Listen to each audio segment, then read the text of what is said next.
Hello everyone, welcome to our channel. हम पढ़ रहे थे हिंदू सामाजिक व्यवस्था के संगठनात्मक आधारों के बारे में। तो उसमें हमने पढ़ा वर्णाश्रम व्यवस्था, पुरुषार्थ के बारे में पढ़ा और जो दार्शनिक आधार थे उनके बारे में पढ़ा। तो जब हमने वर्ण व्यवस्था के बारे में पढ़ा तो मैंने बताया था कि ये व्यवस्था प्राचीन समय में थी, लेकिन वर्तमान समय में ये नहीं है। उसकी जगह पर एक नवीन व्यवस्था आ गई है जो कि है जाति व्यवस्था। अब अगर हम भारतीय परिप्रेक्ष्य में देखें तो जाति व्यवस्था के बिना शायद ही हम कल्पना कर सकें कि भारतीय समाज कैसा होगा। इतना ज़्यादा उसमें रची बसी हुई है, कास्ट सिस्टम इतना ज़्यादा गहराई से बैठा हुआ है कि शायद कल्पना करना मुश्किल होगा कि जाति व्यवस्था के बिना भारतीय समाज कैसे होगा। तो इससे संबंधित कुछ प्रमुख प्रमुख समाजशास्त्रियों ने अपने विचार प्रकट किए हैं। जैसे मजूमदार और मदान ने कहा था कि हिंदू धर्म से पृथक जाति को सही रूप से नहीं समझा जा सकता, क्योंकि ये हिंदूवाद ही है जो जाति को इसकी अभिमतियां प्रदान करता है और पूरी व्यवस्था को उसका नैतिक अर्थ देता है। मतलब अगर हम हिंदू समाज से पृथक करके जाति को समझना चाहें तो शायद उतना बेहतर तरीके से हम इसको समझ ही नहीं सकते, क्योंकि हिंदूवाद की जड़ में ही है जाति का उद्भव और उसका नैतिक अर्थ। ये मानना है मजूमदार और मदान का। डॉक्टर सक्सेना का मानना था कि जाति हिंदू सामाजिक संरचना का मुख्य आधार रही है, जिससे हिंदुओं का सामाजिक, सांस्कृतिक, आर्थिक और राजनीतिक जीवन प्रभावित होता रहा है। मीन्स की जो ये कास्ट है ये सामाजिक संरचना में बहुत ही अहम भूमिका निभाती रही है और इससे हिंदुओं का सामाजिक संगठन भी रहा है, प्लस इससे सांस्कृतिक, आर्थिक और राजनीतिक संगठन भी प्रभावित हुआ है जाति से। ये मानना था डॉक्टर सक्सेना का। इरावती कर्वे ने कहा था कि यदि हम भारतीय सांस्कृतिक तत्वों का अध्ययन करना चाहते हैं तो जाति प्रथा का अध्ययन करना बहुत ज़रूरी है। अगर हम भारतीय संस्कृति को समझना चाहते हैं तो हमें जाति प्रथा को समझना ही पड़ेगा, अकॉर्डिंग टू इरावती कर्वे। मजूमदार ने बताया कि जाति व्यवस्था भारत में अनुपम है। अनुपम का मतलब होता है जिसकी कोई उपमा न दी जा सके। सामान्यतः भारत जातियों और संप्रदायों की परंपरात्मक स्थली माना जाता है। यहाँ की हवा में जाति घुली है, यहाँ तक कि मुस्लिम और ईसाई भी इससे अछूते नहीं बचे हैं। मतलब कास्ट सिस्टम इतना ज़्यादा इंडिया में घुस चुका है कि हिंदुओं को तो छोड़ ही दिया जाए, जो मुस्लिम और ईसाई धर्म हैं उनमें भी हिंदू धर्म के प्रभाव के कारण भारत में जातियाँ वहाँ पाई जाती हैं। तो अलग ही रूप देखने को मिलता है भारत में जाति व्यवस्था का।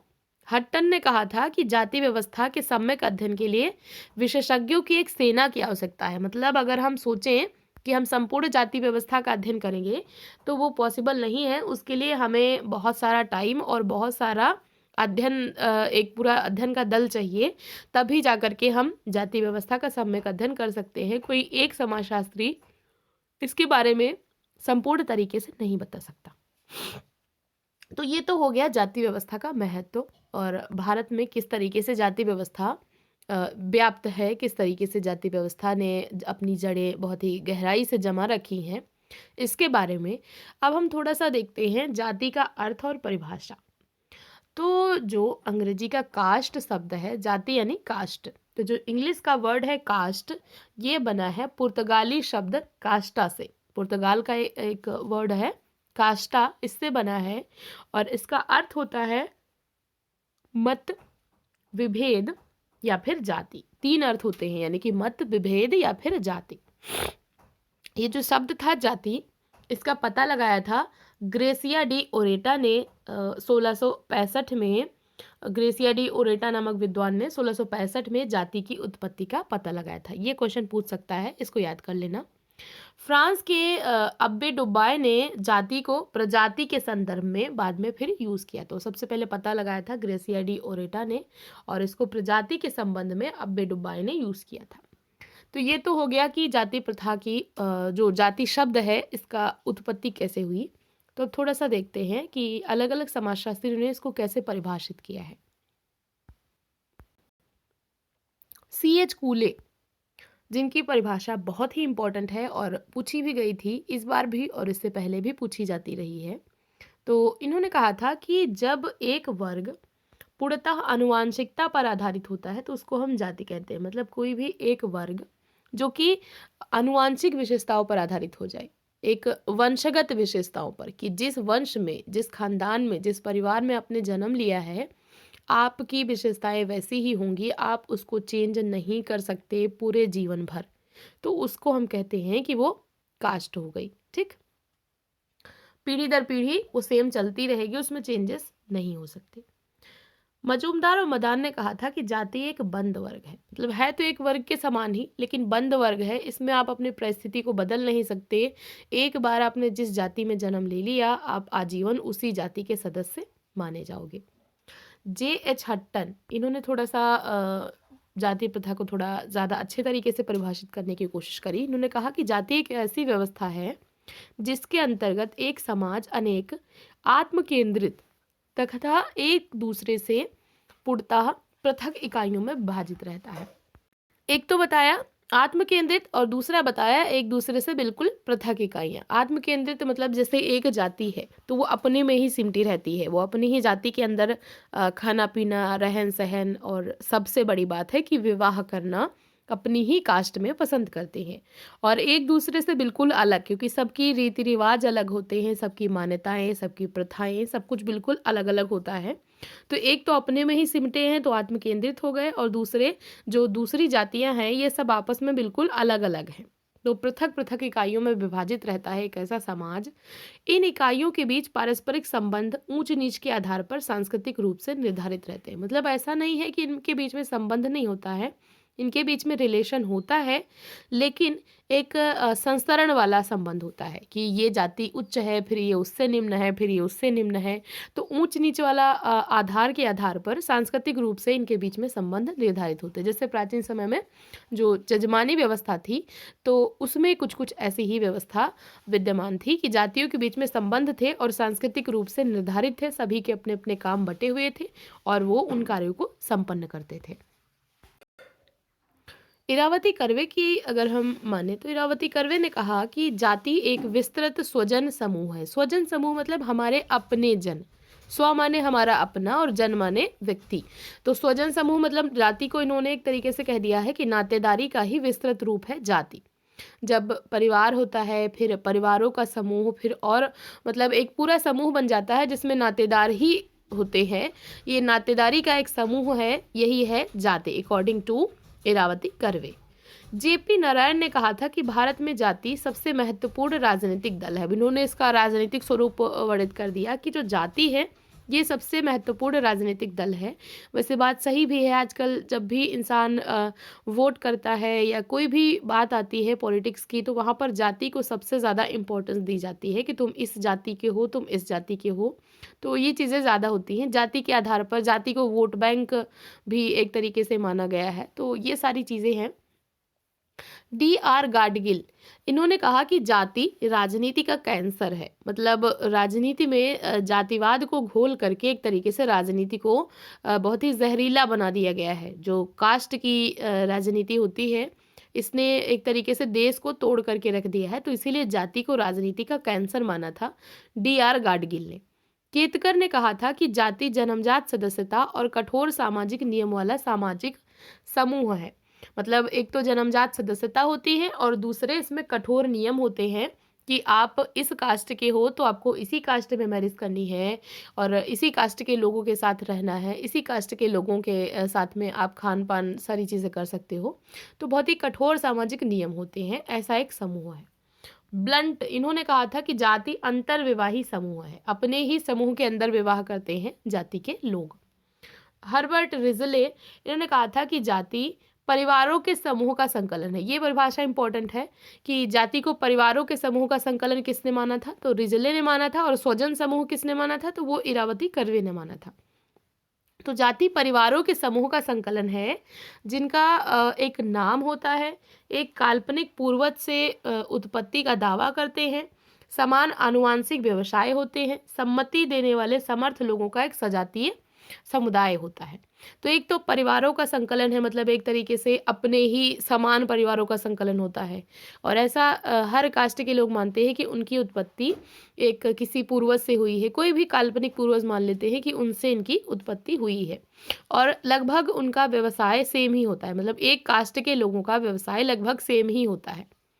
और उनमें आपस में एक सम्मति देने वाला एक सजातीय समुदाय एक तरीके से कह सकते हैं, जिसको कह सकते हो आपकी जाति सभा या जाति पंचायत, जो अपनी अपनी हर जाति की होती है। तो गाँव में ये चीज़ देखने को मिलती थी, अभी तो नहीं है, बट पहले के टाइम में हर कास्ट की एक जाति पंचायत होती थी।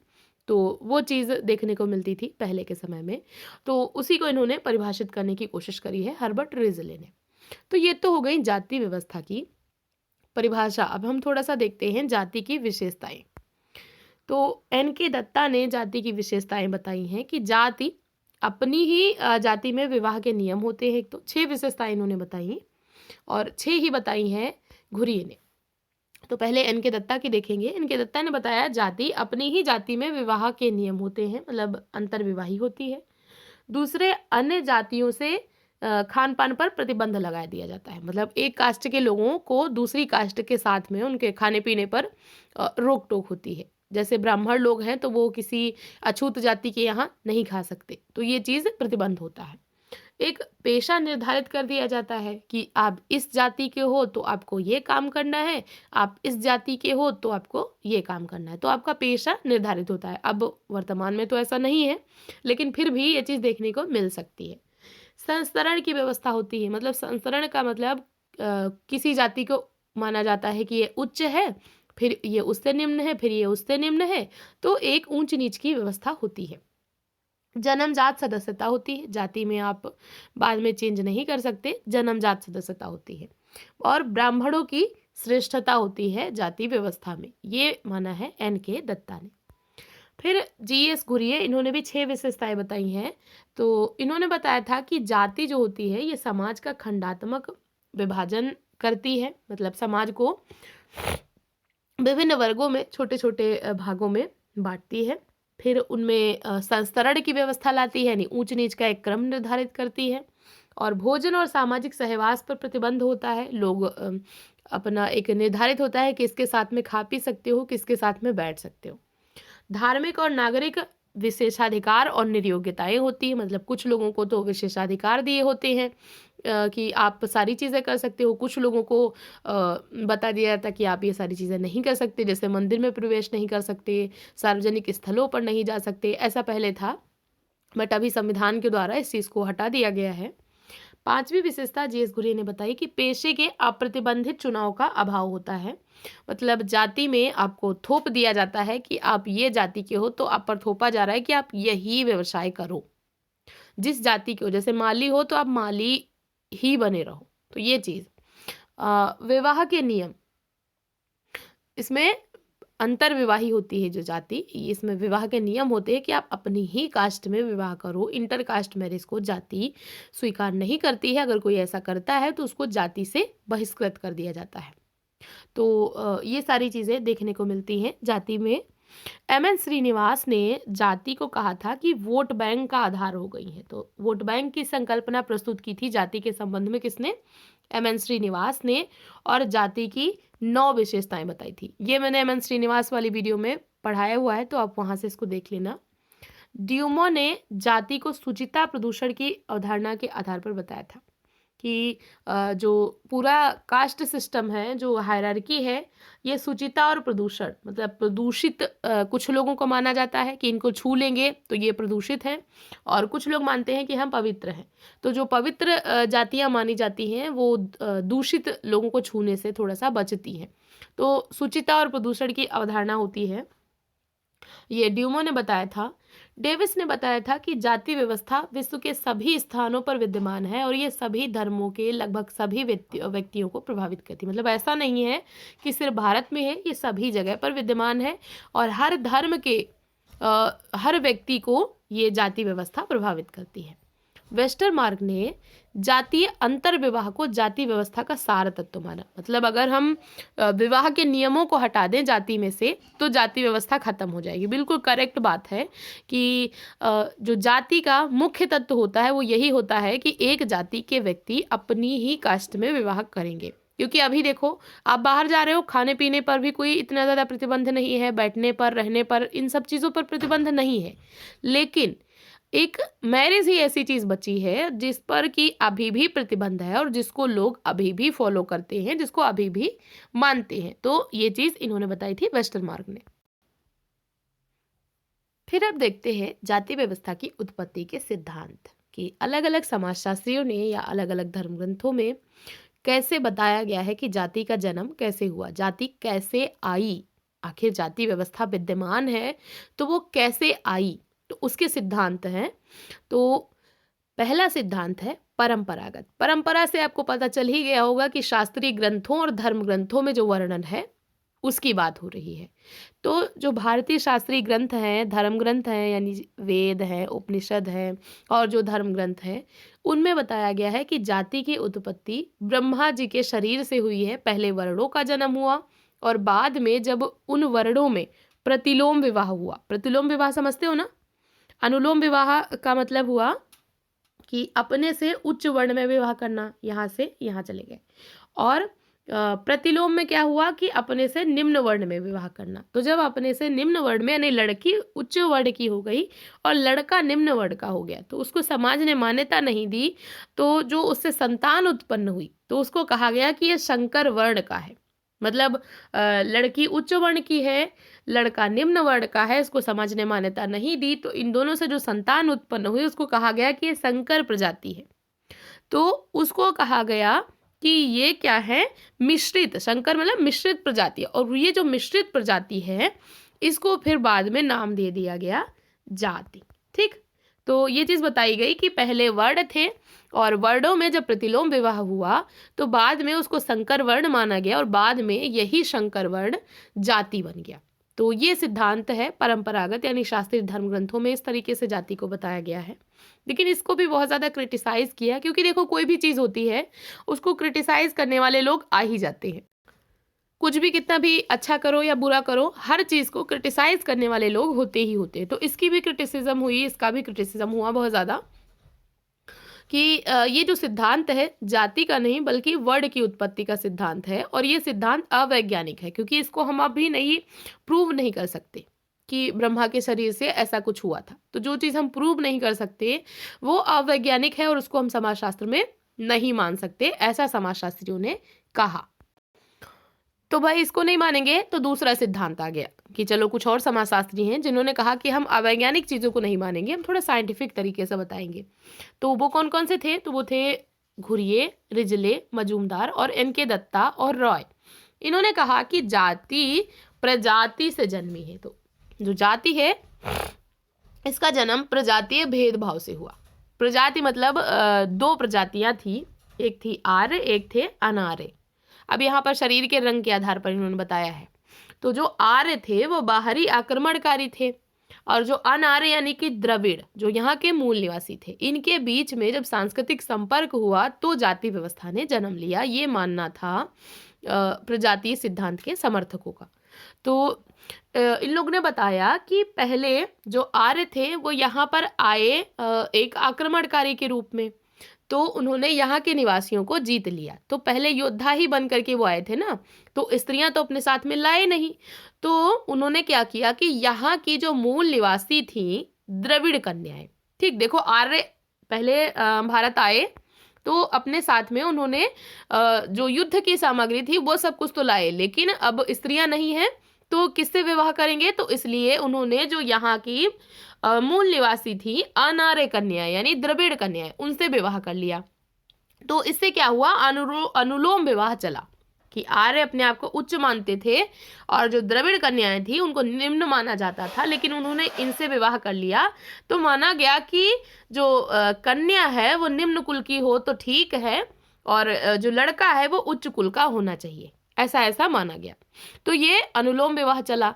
तो आर्यों ने इस तरीके से अपनी वैवाहिक आवश्यकताओं को पूरा कर लिया। लेकिन जब उनके पास उनकी जो वैवाहिक आवश्यकताएं हैं वो पूरी हो गई, तो उन्होंने कहा कि अगर हमारे यहाँ की भी कन्याएं द्रविड़ लोगों को जाने लगेंगी तो इससे हमारा रक्त शुद्ध नहीं रहेगा, हमारे खून में मिलावट हो जाएगी। आर्यों ने ऐसा सोचा।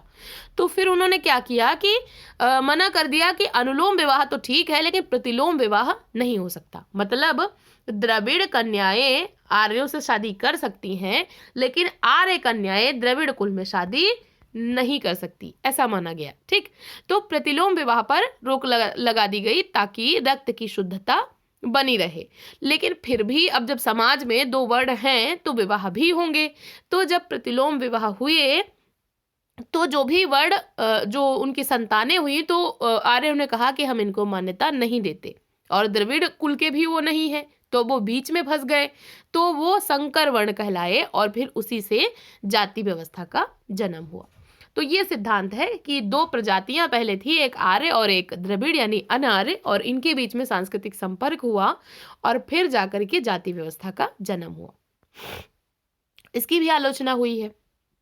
हट्टन ने कहा कि यदि प्रजाति से ही जाति बनी तो फिर जाति में खान पान और छुआछूत के निषेध क्यों है, जबकि प्रजाति में ऐसा नहीं था। मतलब ये आलोचना का बहुत बड़ा आधार था कि प्रजातियों में ये छुआछूत संबंधी खान पान संबंधी निषेध नहीं था, ये आर्य और अनार्यों के बीच में। लेकिन फिर जातियों में ऐसा क्यों देखने को मिला अगर प्रजाति ही उत्पत्ति का आधार थी। तो इसको भी हट्टन ने स्वीकार नहीं किया, यानी कि ये सिद्धांत भी खंडित हो गया। तो फिर अब ये सिद्धांत को आप गलत ठहरा रहे हो तो आप कौन सा सिद्धांत दोगे? तो जे.एच. हट्टन ने कहा कि प्रजाति नहीं बल्कि आदिम संस्कृति का माना का सिद्धांत है जिससे जाति व्यवस्था की उत्पत्ति हुई है। तो जे.एच. हट्टन ने दिया माना या आदिम संस्कृति का सिद्धांत। तो इन्होंने कहा कि माना एक रहस्यमयी अलौकिक शक्ति है जो कि कुछ व्यक्तियों में मतलब अच्छी होती है और कुछ में बुरी होती है और सब में अलग अलग मात्रा में पाई जाती है, और छूने से एक व्यक्ति से दूसरे व्यक्ति में आ जाती है।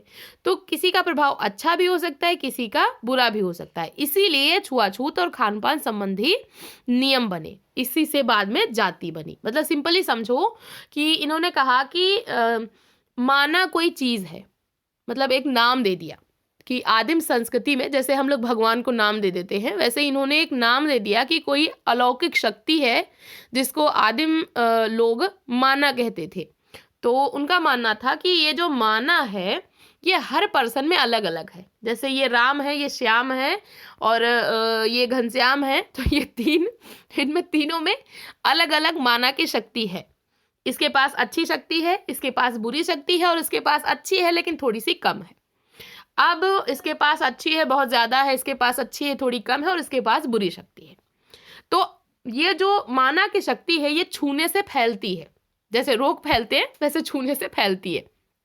तो अब अगर ये अच्छी शक्ति वाला इसको छुएगा तो ये अच्छी वाली शक्ति के अंदर भी बुरी शक्तियाँ आ जाएंगी, और या फिर ये वाला अगर इसको छुएगा तो इसकी अच्छी शक्तियाँ इसके पास चली जाएंगी।